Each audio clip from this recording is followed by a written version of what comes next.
Hello, howdy, didn't see you there. Anyway, welcome guys, welcome back to the channel. I just want to say hello. Last video we covered the Marlin Model 60 and tube-fed rifles and why magazine-fed rifles are better and so on and so forth. And I really thought it would be very bad shake if we didn't compare a couple other guns, some manual action rifles and some bolt actions, Not to 1022, of course, but to a couple companies. I've got several companies on the table here, including Savage, Rossi, Bagara, Ruger, and Henry. And I was hoping that we could cover some ground today on some different concepts. First off, I'd like to present you my first rifle that I ever owned. When I was a youngster, I got this when I was 13. This is my Henry H001, literally just a round-barreled 22 lever action. That being said, this is probably one of the, in my opinion, kind of like goated prepper guns because everybody and their dog, every video I watched when I was in the early 2010s prepping like area kind of thing, they were always talking about how tube-fed guns were the shit and that if you didn't have a tube-fed gun, you're bound to die, so on and so forth, and as well as this being the best because, very simply put, you could put 22 shorts, longs, and long rifles. You could mix them up in there and shoot them. It didn't matter. It was great. And so now I'm older, and I took this thing out of my gun my gun safe, and I kind of looked at it, and I was like, I haven't shot this thing forever. I shot at the range, and I realized it shot really high to the right. So I lifted up the sight and everything. I couldn't zero it. So what I had to do was buy new sights from High Vis, which they don't make. High Vis doesn't make some of the original H001 sights anymore, and because they Henry went to a different part number, so I had to like custom fab everything on there, and it was a pain in the ass. That being said, as you can see, I put see-through scope rings here and a 124x32, and I know you guys are saying this is a really kind of weird rifle, and it is a weird rifle, and it is one of my favorite rifles. And I know you guys are saying, why would you go to all this work for this gun? Well, it was my first gun. And why the hell would you put a scope so damn high? Well, it comes back to that concept of secondary sighting systems. And we see this on modern guns and old guns. We see this on World War I guns, World War II, even some Civil War rifles. You will see the Whitworth carbines and the Whitworth rifles having their regular scope, but also irons.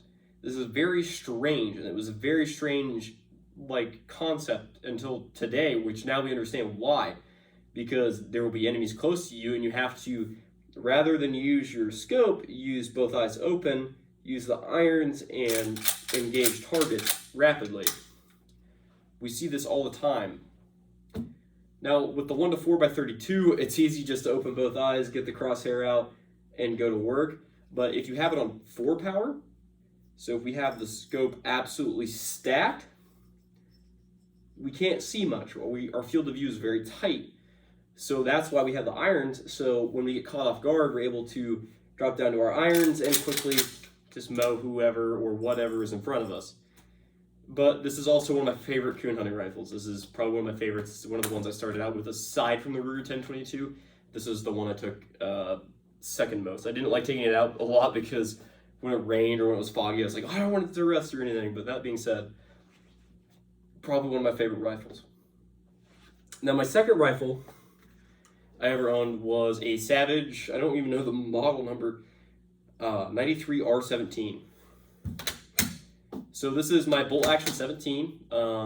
It has had a lot of problems and qualms. It groups great. It shoots well. The magazines are shit. I hate Savage magazines. The little straight ones, like the metal ones, they're garbage. Their B mags now are pretty good, aside from the fact that they're literally just following Ruger's footsteps and going, yeah, we fucked up with those. We need to find something better. Well, a little too late. And not only that, I really could give a shit less about Savage guns. I do like the 93 series. They're great tack-driving rifles, great tack-driving rimfire rifles. However, what I will say about the Savage bolt actions is they're affordable. They do good for like a 300-yard gun. Just do not expect them to be tack drivers anywhere past there. I had a friend who was trying to tell me that, oh yeah, Savage actions are great. Savage is the best. Savage this, Savage that. And I was like, have you ever shot a $400 Remington 700? They will outperform a Savage any day. And it's the truth. It is the truth. Remington's actions are great. The barrels are great. I don't know how to preface it any further, but the Remington 700, there's a reason why the Marine Corps adopted it. But in the meantime, this is a great rifle. It shoots well. It shoots wonderfully. They make great rimfire rifles, and I think Savage has really excelled at that. However, at the same time, I do not and will not advocate that if you're going to go for like a prepping rifle, that this one is not it. The magazines are too finicky. They're expensive for what they are, and they don't work all the time. They're prone to jamming more than most guns, in my opinion, and we'll get into that later. So this one here was about, at the time, probably $450. And then when I added the sling, that's another $7, and then the bipod was another $30. So overall, I did spend probably about $500 setting this gun up. That being said, it's probably a good middle of the pack rifle. I've actually won a couple rimfire competitions with this. It was very good. It was very reliable. It worked good. Aside from the mags being junk, I worked well with it. I just worked through the problems. Nowadays, that's harder for us because now we see people who complain about random jams. Me included, I am one of those people who complain about jams because jams get you killed. However, with a rifle like this, if I'm just at a regular bench rest competition or I'm at a just freestanding shoot, I don't mind this rifle. It works fine. I love it. It's great. That being said, on the other end of the spectrum, the Broke Boy Special, we'll call it. This was a gift to my sister. I bought it. She told me that she had a coyote problem, and her means of defense was a 22 rifle, a shotgun, a 20 gauge shotgun, a 410 over under, 22 410 combo. I don't know what that was, but yeah.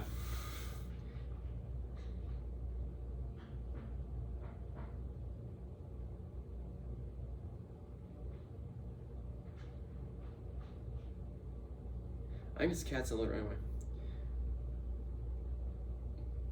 So this is kind of the Broke Boy Special, one of my favorite rifles, honestly, for like $400 and under. The rings cost me $20. The scope itself cost me $120. The gun itself cost me like $150 at the time. The sling, I don't know, $20. So the gun is pretty much a $300 under gun, and it groups surprisingly well. There's one thing that Rossi got right, and that's accuracy is king. And they did that, and as well as using the CBC Industries plant, so it takes Mossberg CBC, or Mossberg, the Mossberg bolt action mags for their budget line, and the Rossi mags made by CBC. Hello, kitty cat. This rifle is very affordable and very easy to use. The safety is kind of like any basic starter 22. Your safety's here. It's a push cross bolt safety. So it's very easy to use. The sling I put on it was kind of a quick adjust sling just for her, just because she needed something. I taught her how to stabilize off of it. It's great. It's a great bolt action 22 Magnum. It gets the job done. You can run 50 grainers in this and have basically a 223 weighted bullet coming out of this rifle. And it shoots surprisingly well as a tack driver. And she's actually claimed quite a bit of animals with this so far, protecting her property. Now the problem is, it only comes with one 5-round mag, some earplugs, and a gun lock in a box. That's great, but there's only 5-round mags available on the market, and I think 7-rounders too. I don't know much about it. I just kind of told her like I only have one magazine for it. Good luck. And then she was not even really gave a fuck. Just kind of took it and said it was great. But for like a 300 under gun, this is great. This is awesome. It does the job it needs to do, and that's just pick off animals that are in the yard at like 50 yards, or 50 yards and precisely. I've actually taken animals at 125 with this thing. It was just kind of one of those off days where I looked outside and I saw a coon out in the hay pasture. I was like, oh shit. Brought it up, dropped it, walked away. This rifle does its job perfectly, which is be a gun for a farm gun, a broke boy gun, a gun that just needs to be there for training, varminting, and fucking around, basically. Now let's get into more serious matters here. This is my Bagara. This is probably one of my favorite 22 rifles. This is by Sparrow 22 can. So it takes 17 HMR, 22 mag, 22 long rifle, even up to 5.7 by 28 millimeter. That being said, it is a Magnum rated can. So again, it takes those calibers I've mentioned and those velocities. And why did I build this gun? This gun is my suppressor gun. This is the quietest gun I own, and it is my favorite gun. If you run CCI standard velocity target ammo through this, it literally sounds like a pellet gun going off. And it doesn't disturb my cats when I shoot off the porch. I don't have to worry about shooting and then my cat's just running away from me and freaking out and like hiding. This is great because when I have friends over, we could actually plink out in the backyard and not have to worry about my neighbors screaming at us. Which rarely happens because they know I'm a gun enthusiast now.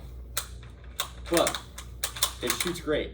And it came with 2 mags in the box. 2. It came with a 5-rounder and a fucking 10-rounder. That is insane. Bagara knows their shit. Bagara was like, hey, we know you're buying this product and we try to sell it on you and we're trying to sell you for accuracy. But you know what sucks? Reloading. And you know what else sucks is loading magazines. So we got you 2. Thank you, Bagara. Thank you for being nicer than most companies. That being said, Bagara makes this rifle very well. It is very expensive though. Coming out, this gun came in around like a little bit under 800, a little bit over 800. Excluding the can.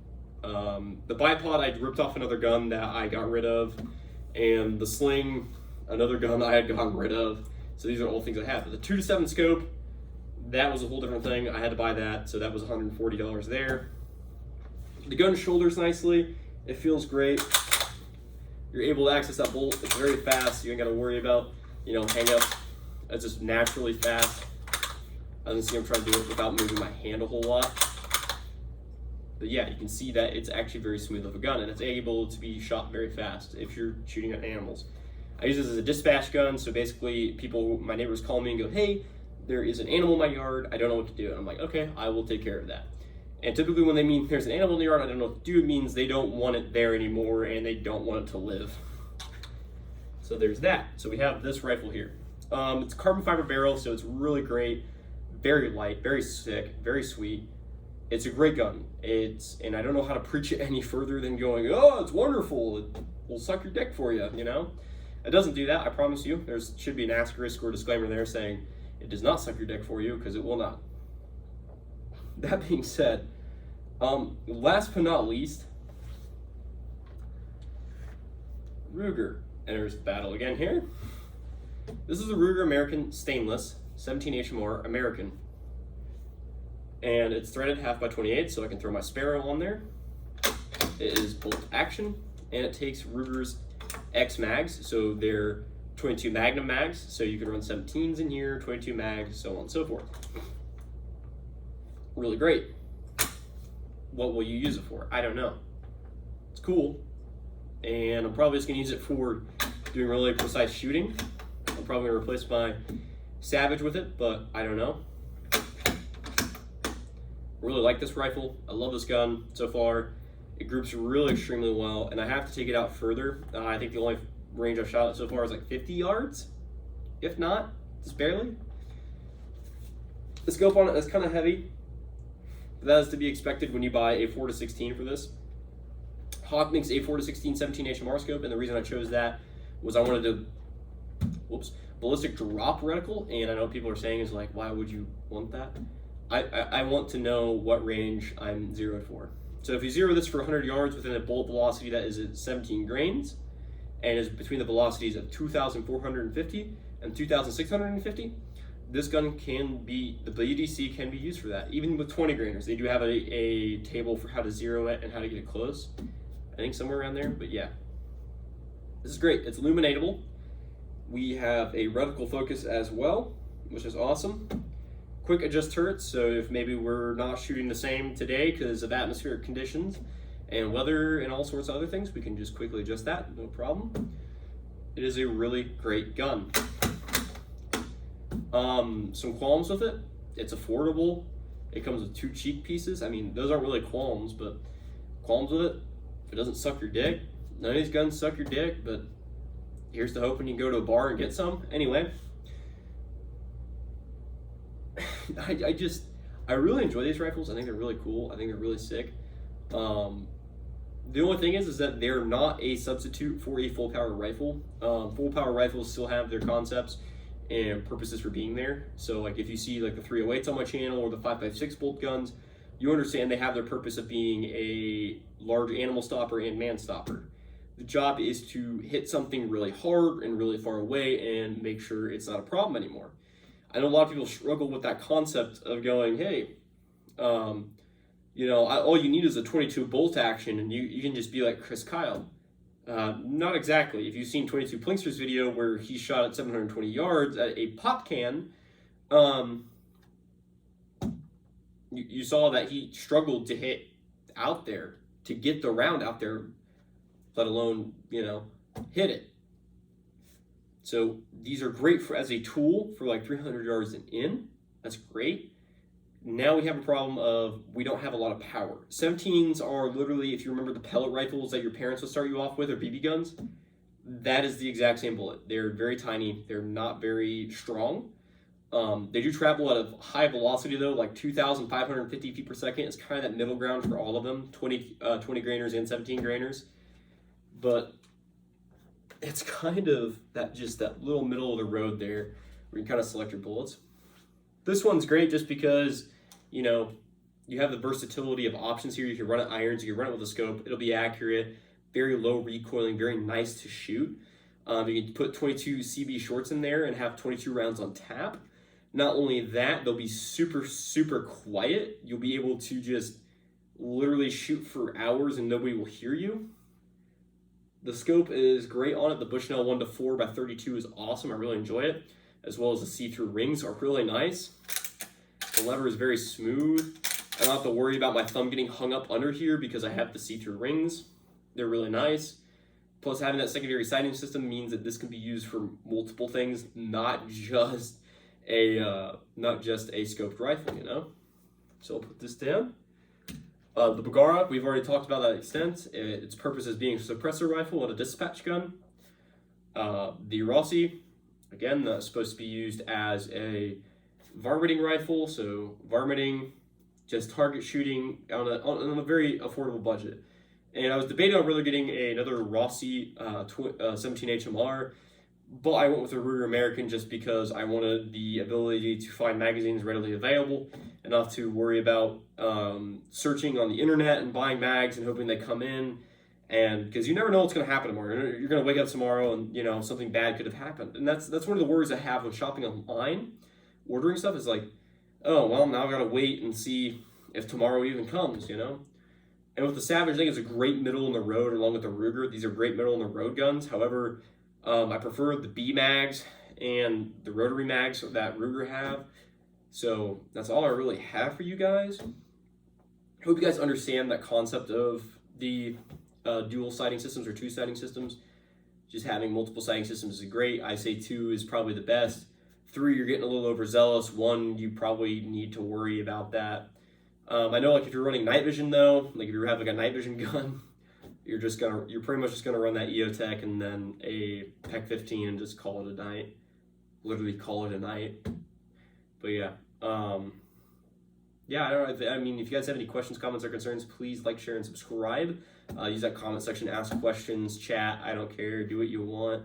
Give yourself a hug and pat on the back if you made it this far. I know I drone on for long periods of time, but my tism is always tingling because I love talking about guns. I love talking about hunting, I love talking about prepping, and I want to keep pumping out content for you guys whether you like it or not, and I hope you guys have a nice day. Thank you. Hey guys, thank you for watching, and I really appreciate you guys sticking around all the way to the end here. And usually this is where I add my final thoughts and comments. And yeah, about dual sighting systems. So dual sighting systems it's always been a thing for me in like FUD lore. It used to be like, oh, you never need backup irons for your AR-15, but now it's like, yeah, you probably do if you're actually gonna fight with it and actually prep with it. But that being said, I want to get into more content like prepping and like picking out knives and other guns and so on and so forth. So I hope you guys understand that too. I'm not here just to do guns and gun content only. I eventually want to get into gear, so like chest rigs, plate carriers, stuff like that. But I got a lot more research to do, and I'm constantly going back and forth to college, so please be patient with me. And as always, God bless, guys. Take care. and I'll see you in the next one.